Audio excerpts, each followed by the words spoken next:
नहीं अभी कैसे, अभी आए हो? नहीं नहीं, अब तो हमें जाना है, कुछ काम है और बहुत बातें कर ली, बहुत बैठ ली है, खूब बैठ ली है, कुछ कार्य है, हमें याद नहीं रहा कुछ काम के लिए। बोले तो ऐसे नहीं जाओगे, अरे कुछ अपने बालक को बुलाएं और जो है कुछ दूर तक आपको पहुंचा करके आएगा, कुछ सवारी ववारी पे। तो एक बालक का नाम था पिंचर। अरे पिंचर जरा मोटरसाइकिल तो लाना। दामाद ने कहा बढ़िया रहे, टूटी फटी दरी सड़े बुसे सब यही घर में आएगा, और पिंचर मोटरसाइकिल यहां से चलेगी वहां डरे रहेंगे खंदी।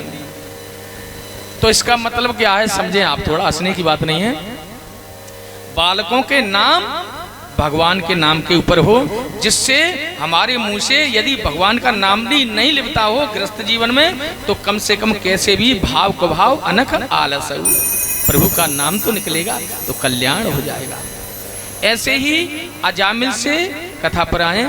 अजामिल से संत महात्मा कह रहे हैं कि 8 बालकों के तुमने नाम ठीक नहीं रखे, अब की जो बालक होगा उसका नाम नारायण रख देना। जब अगला बालक हुआ उसका नाम नारायण रख दिया, और संत वहां पे हरि नाम कीर्तन करते हुए और बोले कि इस बालक से ज्यादा प्रेम करना और इसी को बार बार बुलाना, खाते पीते बैठते उठते समय, तो तुम्हारा कल्याण हो जाएगा। संत महात्मा चले गए और दुनिया भर के जो है अजामिल ने पाप किए, लेकिन अंत समय पे नारायण नारायण नारायण कहते कहते जब उनका अंत समय शरीर छूटा, तो 2 यम के दूत हैं, यमराज के जो यम के दूत हैं वो आए पकड़ने के लिए। इधर से भगवान के पार्षद आए। अब भगवान के पार्षद और यमराजों के जो दूत हैं, दोनों में एक दूसरे को खींचातानी कर रहे हैं। बोले कि हम ले जाएंगे इसको। यमराज कह रहे हैं कि हमारे ये पापी है, दुनिया भर के पाप किए हैं, इसको हम यमराज के यहाँ ले जाएंगे। भगवान के पार्षद बोले कि ये नहीं पापी रहा, अभी इसने अंत समय में हमारे स्वामी का नाम लिया है, नारायण नाम लिया है। भगवान के पार्षदों ने और धक्का दे करके यमराज के दूतों को भगा दिया, और यमराज के दूत यमराज से कहने लगे, महाराज ये बताओ, आप लेने के लिए पहुंचाते हो पापियों को, कम से कम ये बताओ हमें कि हम किसको लेकर के आए और किसे लेकर के नहीं आए। तब कहा, तानानयध्वमसतो विमुखान मुकुंद पादारविंदम मकरंद रसाद जक्ष्वम जिह्वान भक्ति भगवत गुणनाम ध्येयम चेतस्नस्मन् चेतस्त स्मृति चरणारविंदम कृष्णाय नो नमति यक्षिये गदापि ताननयध्वमसतो कृत विष्णु कृत्या।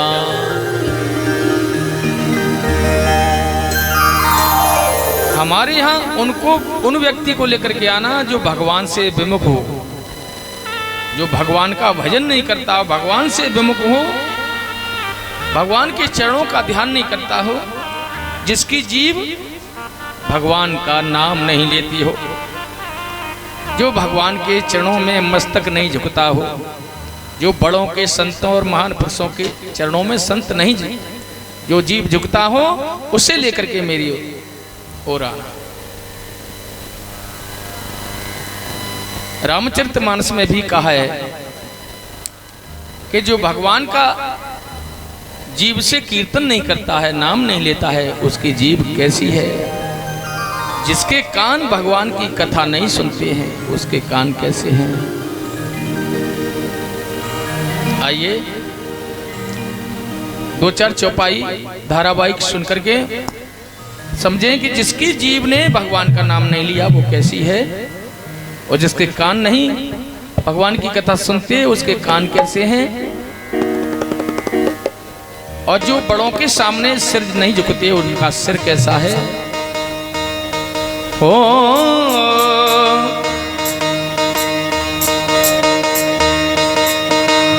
जो नहीं करही राम गुण गाना, जिय सुधा दोर जिय समाना।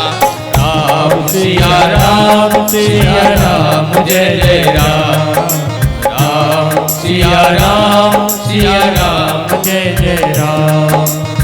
जिन हरि कथा सुनी नहीं काना, श्रवण रंध्र अयि भवन समाना।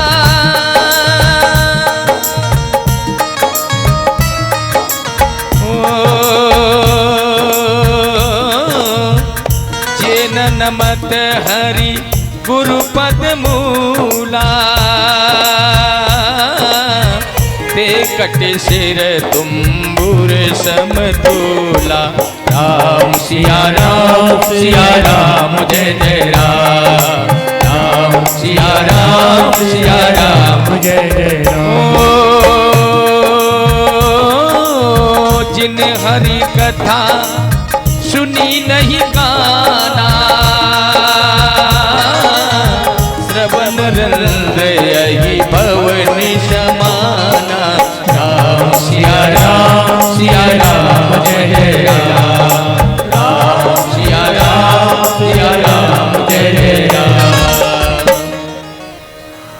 जिसकी जीभ भगवान का नाम नहीं लेती हो, रामचरितमानस में गोस्वामी बाबा ने कहा है उसकी जीभ कैसी है, जो मेढ़क करता है टर टर की आवाज, वो समझो फालतू एक दूसरे की निंदा करना, बुराई करना। और जो दूसरों की इस जीव से बुराई करते हैं वो कौन बनते हैं पता है? दूसरों की बुराई करते हैं। चौपाई देखिए, जे जड़ सबकी निंदा करेगी, ते चमकादर हुई अवतरी। राम सिया राम जय जय राम, राम सिया राम जय जय राम। ओ जे जड़ सबकी निंदा करेगी, ते चमकादर हुए अवतरी। राम सिया राम जय जय राम, राम सिया राम जय जय।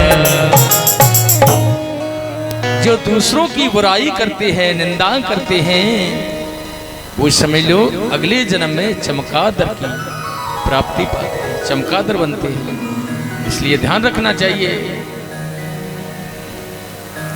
आपने सुना है कि सबसे अच्छा, सबसे मधुर, कुछ लोग ऐसे होते हैं कि सबसे बढ़िया सुंदर क्या चीज लगती है? सबसे बढ़िया लगती है बुराई। कोई बुराई कर रहा हो तो ऐसे कान करेंगे, एक दूसरी बुराई हमें भी बताओ, हमें भी बताओ, हैं? बुराई मीठी लगती है, लेकिन नहीं, बुराई सुनना नहीं चाहिए। बहुत बड़ा अपराध पड़ता है। वो चमकादर बनता है अगले जन्म में, जो सुनता है वो बुराई करता है। अजामिल को देखिए आप, दुनिया भर के पाप किए अजामिल ने, डाकू था, लेकिन भगवत नाम से उसका उद्धार हुआ। पापी भी भगवान का नाम लेकर के तर जाते हैं। अपितु अजामिल गजुगन काओ, भय मुकुत हरि नाम प्रभाव। राम सिया राम जय जय राम, राम सिया राम जय जय राम। पापी उजा कर नाम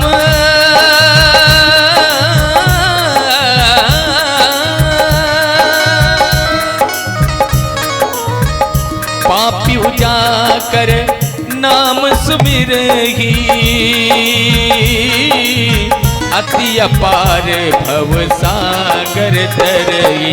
राम सिया राम जय जय राम, राम सिया राम जय जय राम, राम सिया राम। कैसा भी पापी क्यों ना हो, भगवान का नाम लेने से उसका कल्याण हो जाता है, उद्धार हो जाता है। अजामिल भगवान के धाम के लिए गया, उसका परमात्मा के नाम से उद्धार हुआ। सुखदेव जी महाराज कहते हैं, हे राजन परीक्षित, पंचजन की पुत्री असकनी से दक्ष का विवाह हुआ, 10,000 पुत्र हुए। नारद जी ने उनको वैराग्य धारण कराया। दक्ष ने नारद जी को श्राप दिया है कि 2 घड़ी से ज्यादा नारद कभी नहीं ठहरेंगे। जो संत होते हैं वो सोचते हैं कि यदि ज्यादा ठहरेंगे किसी गृहस्थ के यहाँ तो मोह माया का बंधन हमें भी लग जाएगा। इसलिए संत लोग महान पुरुष ज्यादा नहीं ठहरते हैं किसी गृहस्थ के यहाँ।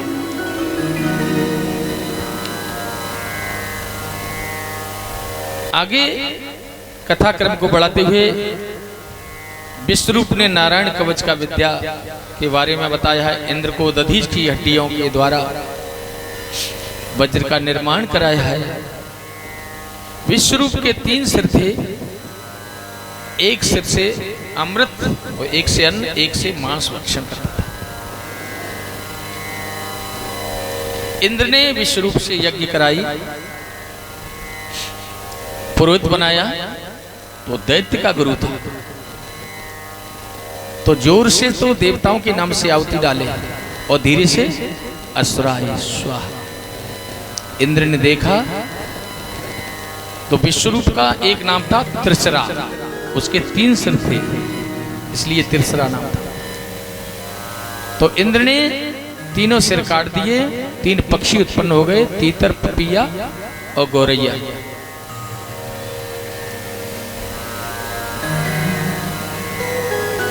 इंद्र को ब्रह्म हत्या लगी। ब्रह्म हत्या इंद्र की पीछा करने लगी। इंद्र ने ब्रह्म हत्या को 4 जगह बांटा। जल में ब्रह्म हत्या दी गई काई के रूप में, जो जल में काई होती है ना, उसमें ब्रह्म हत्या दिखाई देती है। इसलिए संत महात्मा जल में स्नान करते हैं तो जल को हटा करके डुबकी लगाते हैं। वरदान में शीतलता प्राप्त हो इसमें। और जो पृथ्वी में ऊसर के रूप में ब्रह्म हत्या दिखाई देती है, ऊसर भूमि पर कभी संध्या बंदन न करे, आसन बिछाए जाए।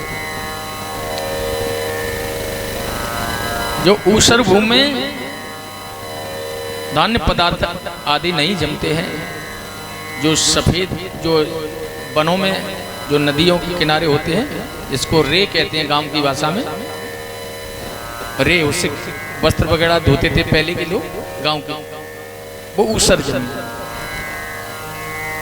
तीसरी जगह पे वृक्षों में ब्रह्म हत्या दिखाई देती है। एक काला काला सा होता है गोंद जैसा, उसमें ब्रह्म हत्या दिखाई देता है। काटने पर, इसको वरदान में काटने पर दोबारा हरा भरा हो जाएगा। सो वृक्ष जो है जब काटा जाता है फिर भी दोबारा हरा भरा हो जाता है। चौथी जगह पे स्त्रियों में ब्रह्म हत्या दिखाई देती है।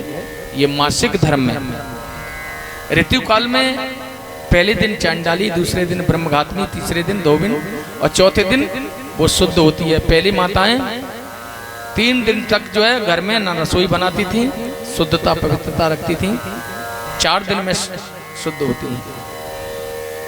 आगे त्वष्टा ने दोबारा यज्ञ से वृत्तासुर को उत्पन्न किया और इंद्र का वध करने के लिए कहा। इंद्र ने दधीच की हड्डियों के द्वारा वज्र का निर्माण कराया है और युद्ध हुआ, भयंकर युद्ध हुआ। वृत्तासुर भगवान के नाम लेता था, भक्ति करता, चिंतन करता था, उस समय तो इंद्र ने वध नहीं कर पाया। लेकिन जब भगवान से ध्यान हटा,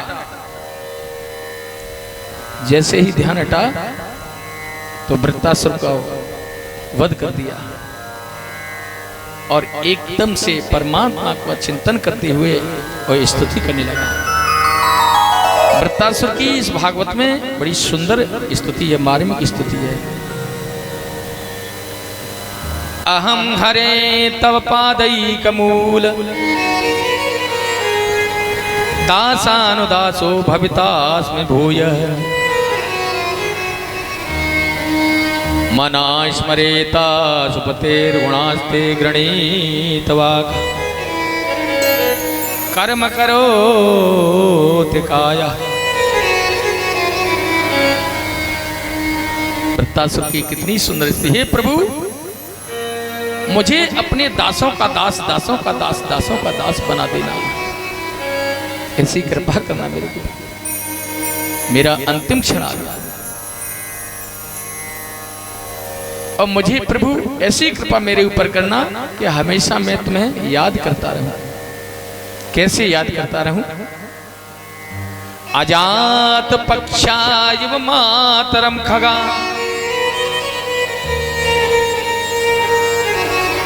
स्तन्यम यथा वत्सतरा चुदाताः प्रियम प्रियेयम विकुतम विषण्णा मनोरविंदाक्षदिद्रक्षते त्वाम। अजात पक्षा एवं मातरम खगा, जो पक्षी अपने घोंसले में जैसे जो है बच्चों के लिए दाना लेने के लिए जाता है, तो वो बच्चे जो अपनी माँ का इंतजार करते हैं, हमारी माँ आएगी, हमारे लिए दाना लेकर आएगी, हमें खिलाएगी, हमारा पालन करेगी, जन कब आएगी माँ। ऐसे ही मैं तड़पूं आपके लिए।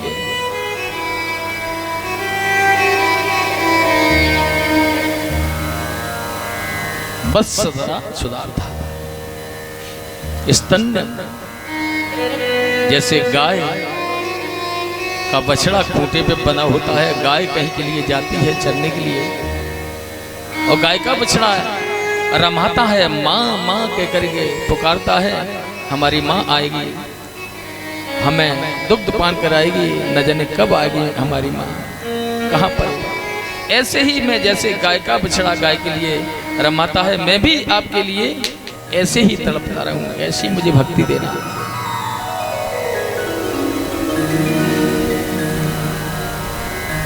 प्रियम प्रियेव प्रियविकृतं विषण्णा मनोर विंदाक्ष दिदृक्षते त्वाम। जैसे पत्नी अपने पति के लिए, पति कहीं परदेश चला जाए और वो अपने पति के लिए याद करती रहती हैं कि जितने सुख और दुख की बातें हैं मैं अपने पति से करूंगी, कब आएंगे न जाने परदेश से कब आएंगे मेरे पति लौट करके। मुझे जितना कष्ट है, क्योंकि पति के बगैर पत्नी का सुख नहीं, सारे सुख और दुख की बातें उन्हीं से तो कहूं, कब आएंगे। ऐसे ही प्रभु मैं भी तड़पूं आपके लिए, ये वृत्तासुर कह रहे। और वृत्तासुर की ज्योति भगवान में लीन हो गई, वृत्तासुर का उद्धार हुआ। मत्या पीछा नहीं छोड़ रही, भगवान की 10,000 की तपस्या की है, तब ब्रह्मत्या से छुटकारा पाया। वृत्तासुर ये पूर्व जन्म में चित्रकेतु था, ये पार्वती के श्राप से इसे राक्षस बना था। इलाव्रत खंड में भगवान शंकर भगवान और पार्वती वहां पर बैठे थे, कुछ अपशब्द बोला। अरे भगवान शिव भोले जो है यहाँ विहार कर रहे हैं पार्वती के साथ में, अब शब्द बोला, पार्वती को क्रोध आया, श्राप दे दिया तो राक्षस बन जा। क्षमा मांगी, प्रभु हमारे अपराध को क्षमा करो। प्रायश्चित किया तो कहा कि जब भगवान की कृपा होगी, इंद्र के द्वारा और दधीच के हड्डियों के द्वारा वज्र का निर्माण होगा, भगवान की कृपा से तेरा उस समय उद्धार होगा।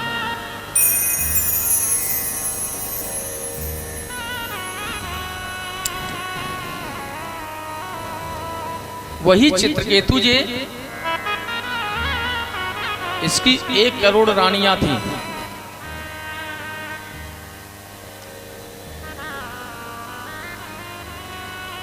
अन्य रानियों को ये चित्रकेतु चित्र बनाने में, चित्रकला में निपुण थे। मंत्रों के द्वारा जब चाहते थे सभी पत्नियों को जो है विसर्जित कर देते। एक पत्नी का नाम था कृतद्युति,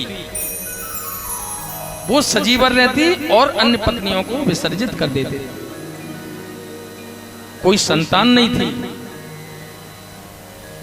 किसी संत से फल लेकर के आए तो कृतद्युति को उन्होंने वो फल खिलाया, उनके एक पुत्र हुआ। कृतद्युति के द्वारा जो अन्य पत्नी थी वो उनको जो है विसर्जित कर देते, लेकिन उस समय जब फल दिया, जब उनके संतान हुई तो विसर्जित कराना भूल गए। तो क्रोध के मारे जलन हुई उन्हें और रात्रि को विष दे करके उस बालक को अन्य रानियों ने मार दिया। चित्रकेतु राजा कृतद्युति दोनों जो बिलखते हुए रोने लगी, संत महात्मा दुर्वासा नारद जी आदि ने समझाया कि को न काऊ सुख दुख कर दाता, जो जैसा करता है उसके साथ में वैसा ही ये फल मिलता है। ये और कोई नहीं, चित्रकेतु वही है, हाथी है। किसी समय पे ये जो रानियां हैं वो चींटी हैं और इनको जो है ऐसे कपड़े निचोड़ करके जो हाथी ने पैर से इनको कुचल दिया था, वही आकर रानियां बनी हैं और ये बदला तुम्हारा लिया है इस बालक को विष दे करके। ये कथा है, बड़ी जटिल होती है।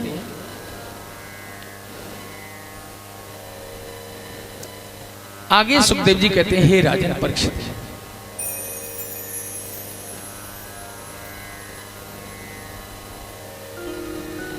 हिरण्याक्ष का जब वध हो गया तो हिरण्यकश्यपु जो हिरण्याक्ष का भाई था वो भगवान से बैर करने लगा।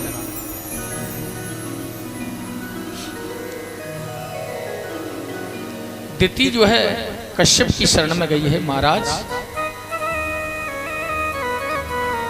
इंद्र को मारने वाला मेरे कोई एक पुत्र हो जाए। कश्यप ने पुंसवन व्रत बताया है। ये अगहन के महीना में पड़वा से शुरू करें और 12 महीने अगहन की अमावस्या को इस व्रत का उद्यापन करें। 12 ब्राह्मण को भोजन कराए, हवन करे और दान में घड़ा दे, दक्षिणा देवे। ऐसा करने से पति की आयु बढ़ती है, लेकिन नियम में त्रुटि नहीं हो जाए। नियम क्या बताए?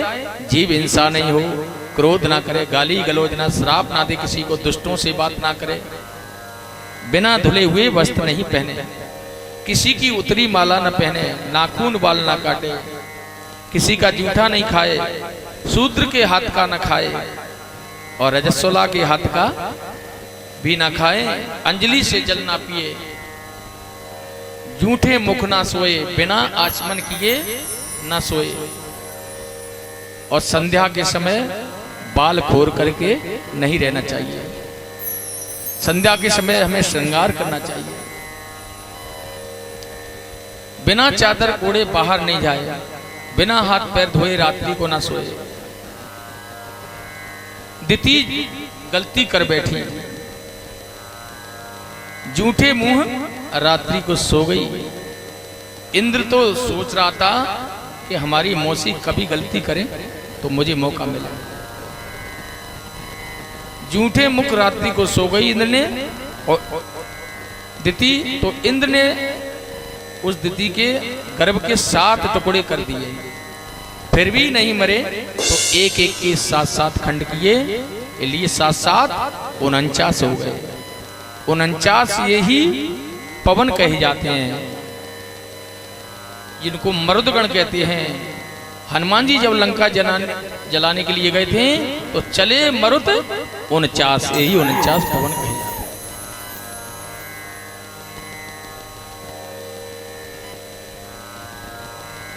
हिरण्यकश्यपु भगवान से बैर करने लगा। हिरण्यकश्यपु की पत्नी है कयाधु। कयाधु भगवान से प्रेम करती है और कयाधु को दिन रात यही चिंता रहती है कि मेरी पति की कभी दुर्गति नहीं हो। लेकिन पत्नी वही है जो अपने पति को पतन से बचाए। देखो पत्नी नाम किसका है? पति किसे कहते हैं? पति माने रक्षा, जो रक्षा करे। अब स्वयं की रक्षा नहीं कर पाए तो दूसरे की क्या रक्षा करेगा?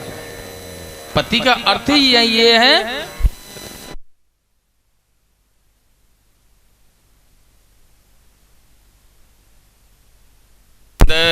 गोविंद राधे। बोलिए वृंदावन बिहारी लाल की जय।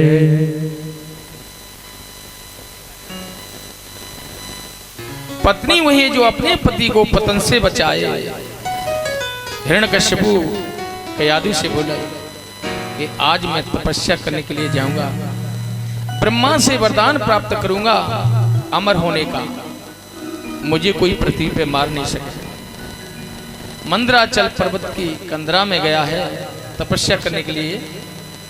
तो बृहस्पति तोता आकर के वृक्ष पे की डाली पर बैठ गए और नारायण नारायण नारायण करने लगे। तोता नारायण करने लगा, भगवान का नाम लेने लगा। तो हिरण्यकश्यपु बोला आज का मुहूर्त खराब है, अच्छा नहीं। वापस आया। कयाधु ने पूछा गए थे भजन के लिए, तपस्या करने के लिए, क्या हुआ? बोले कि वो तोता था मेरे दुश्मन का नाम ले रहा था। अब कयाधु सोच रही है इनके मुख से कैसे भी 108 प्रभु के नाम लिप जाएं तो इनका उद्धार हो जाए। ये भगवान से वैर करते इनका कल्याण कैसे भी हो जाए। बोले कि तुम्हारे दुश्मन का क्या नाम ले रहा था? बोले नारायण नारायण नारायण ऐसे कह रहा था, इसलिए मैं वापस आया। कयाधु बड़ी प्रसन्न हुई। चलो कई एक बार नाम लिया। दोबारा गया हिरण्यकश्यपु तो फिर तोता बैठा बृहस्पति बन करके नारायण नारायण नारायण। लेकिन जैसे ही तोता ने नारायण कहा तो वापस आया।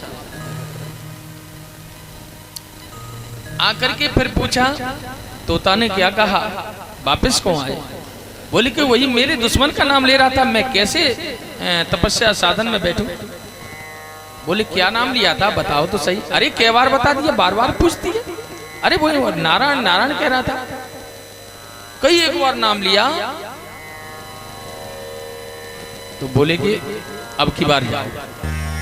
बोले कि अभी कुछ माला में कमी रह गई है जी, कम से कम एक ऐसे 8 माला फिर जाए तो निहाल हो जाए, कल्याण हो जाएगा। कयाधु भोजन बना रही थी, आटा गूंथ रही थी, प्रसादी बना रही थी ठाकुर जी का। कयाधु भगवान का भगवान का भजन करती थी, भक्ति में लीन रही थी। दोबारा गए और दोबारा आए तो फिर तोता बैठा और श्री कृष्ण श्रीमन नारायण नारायण जैसे ही सुना हिरण्यकश्यपु वापस।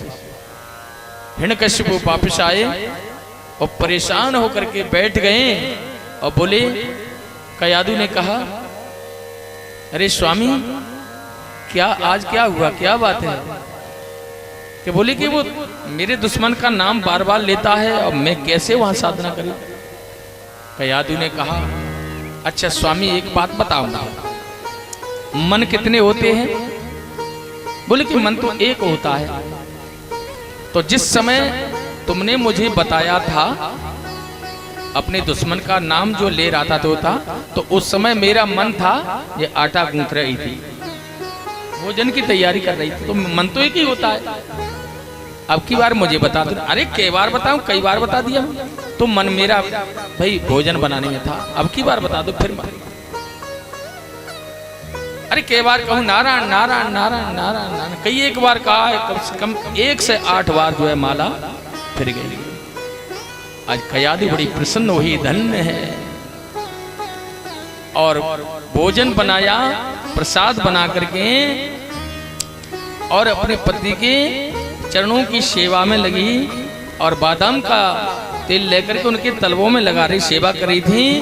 और जैसे ही कहा कि स्वामी ये भोजन है, प्रसाद है, ठाकुर जी का भोग मैंने लगाया है, तुलसी दल डाल करके गोविंद का भोग लगाया और जो है अपने हाथ से लेकर के और ग्रास देने लगी कि एक बार और कह दो, ये देखो ठाकुर जी का प्रसाद कितना बनाया है, बढ़िया, इससे पाना, एक बार बताओ।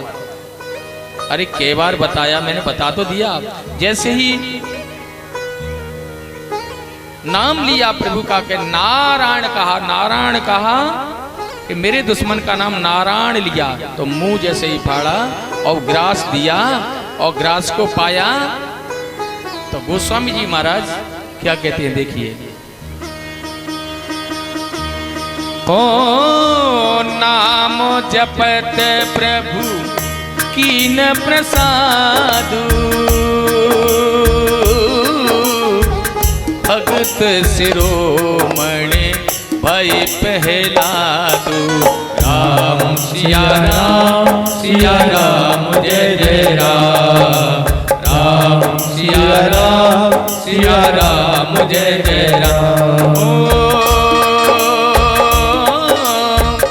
नाम जपत प्रभु कीन प्रसादु, भगत शिरोमणि भय पहलादु। राम सिया राम जय जय राम, राम सिया राम जय जय राम। भगवान का नाम लिया, मुख में ग्रास दिया और भगवान का नाम लेते ही कहते ना कि जैसा खाओगे अन्न और वैसा होगा मन, और जैसे पियोगे पानी वैसे बोलेगी पानी, जैसे रखोगे शुद्धि और वैसी बनेगी ये बुद्धि। ये ध्यान रखना। रसोई घर में पवित्रता रखना है। रसोई घर भी भगवान का दूसरा घर है।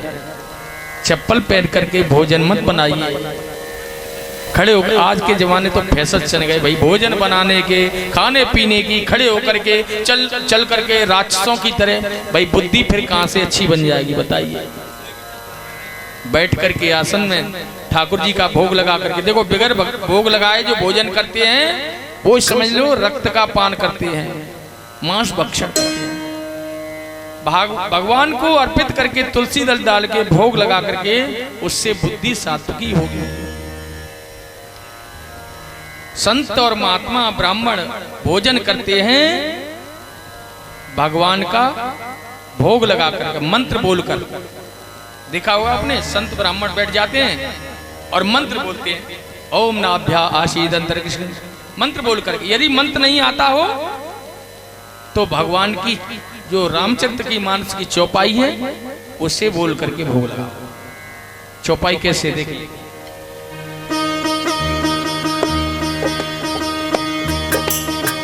तुम्हें निवेदित भोजन करई, प्रभु प्रसाद पट भूषण धरई। राम सिया राम जय जय राम, राम सिया राम जय जय राम। तुम्हें निवेदित,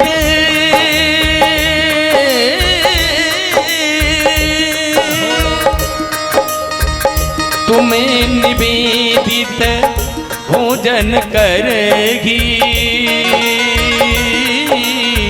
प्रभु प्रसाद पट भूषण धरेगी। राम सिया राम जय जय राम, राम सिया राम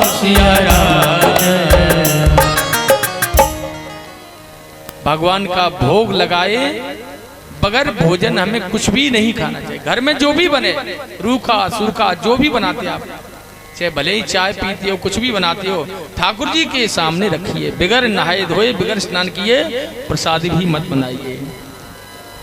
रसोई घर को शुद्ध रखिए, पवित्र रखिए, क्योंकि भगवान का दूसरा घर है। भोग लगा करके प्रसादी पाओगे। अपने बालकों को अपने, देखो कर्म के ऊपर बात आती है कि कर्म जो है 3 प्रकार के होते हैं। गोस्वामी बाबा ने कहा है कि कर्म प्रधान विश्व कर राखा, जो जस करे सो तस फल साखा। कर्म भी 3 प्रकार के हैं, एक कर्म और विकर्म और अकर्म।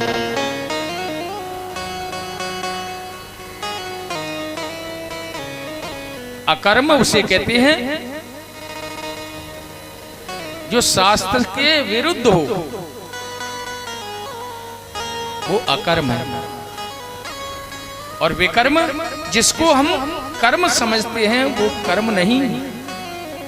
भोजन बना रहा है, ये कर्म है। और भोजन बना करके बच्चों को, अपने परिवार को खाने के लिए दिया, तो ये क्या हुआ? आपने कर्म किया।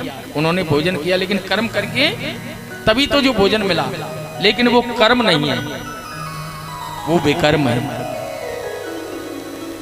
बस फर्क इतना है, कर्म में मोड़ लगा दिया जाए, मोड़ लगा। जैसे भोजन बनाया, और भोजन बना करके जिस थाली को परिवार के आगे जो है परोसी, आपने उस थाली को परिवार के सामने न दे करके और भगवान ठाकुर जी के सामने रखो। पहले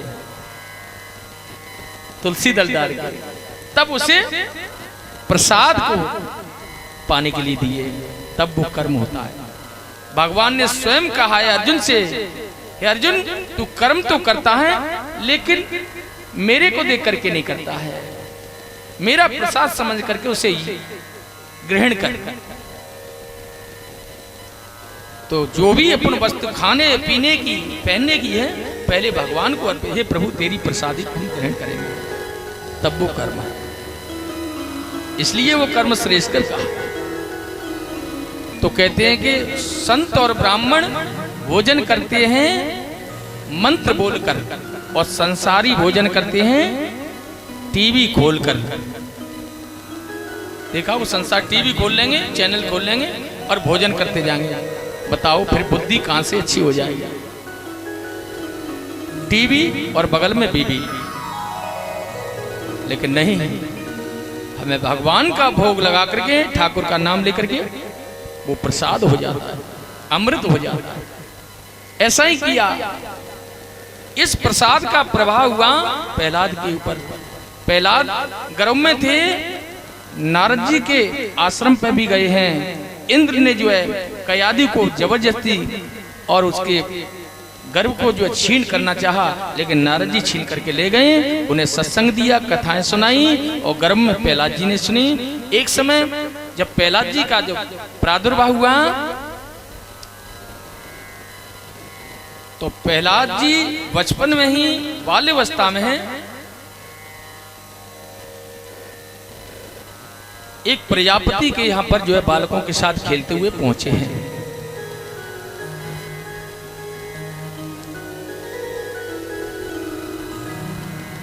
छोटे छोटे बालकों के साथ खेलते हुए पहुंचे हैं प्रजापति के यहाँ। प्रजापति के यहाँ पर ये एक हवा लगा हुआ था, धनक रहा था। उसमें एक बिल्ली का बच्चा बैठा हुआ था अंदर। ये उन्हें ज्ञात नहीं था कि इसमें बिल्ली का बच्चा था। ये बात प्रजापति की जो पत्नी थी उसे पता था, और प्रजापति ने वो हवा को धनकाया और आकर के कहा कि स्वामी ये आपने क्या किया? इसमें बिल्ली का बच्चा है, वो मर जाएगा। प्रजापति दुखी होने लगे, रोने लगे, नेत्रों से आंसू बहने लगे। उस समय प्रहलाद जी वहां खड़े खड़े देख रहे थे ये दृश्य।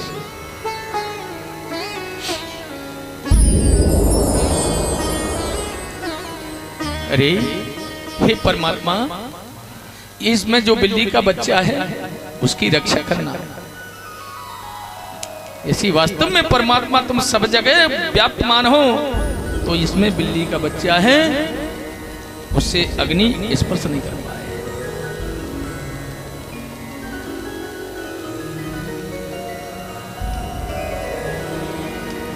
यशोदा का छैया बड़ा दिलदार है, भक्तों से प्यार है,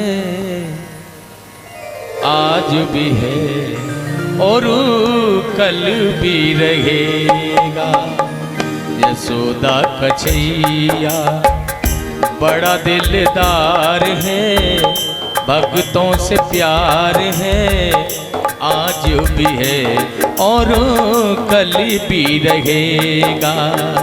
यशोदा का छैया बड़ा दिलदार है, भक्तों से प्यार है, आज भी है और कल भी रहेगा।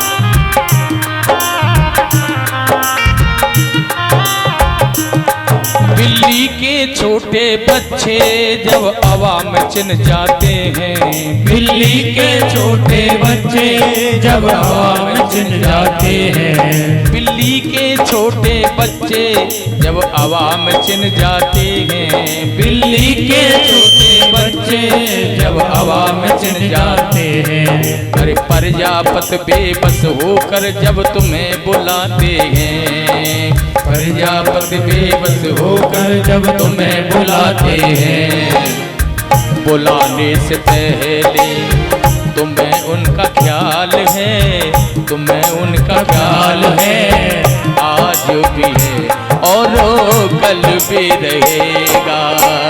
यशोदा का छैया बड़ा दिलदार है, भक्तों से प्यार है, आज भी है और कल भी रहेगा।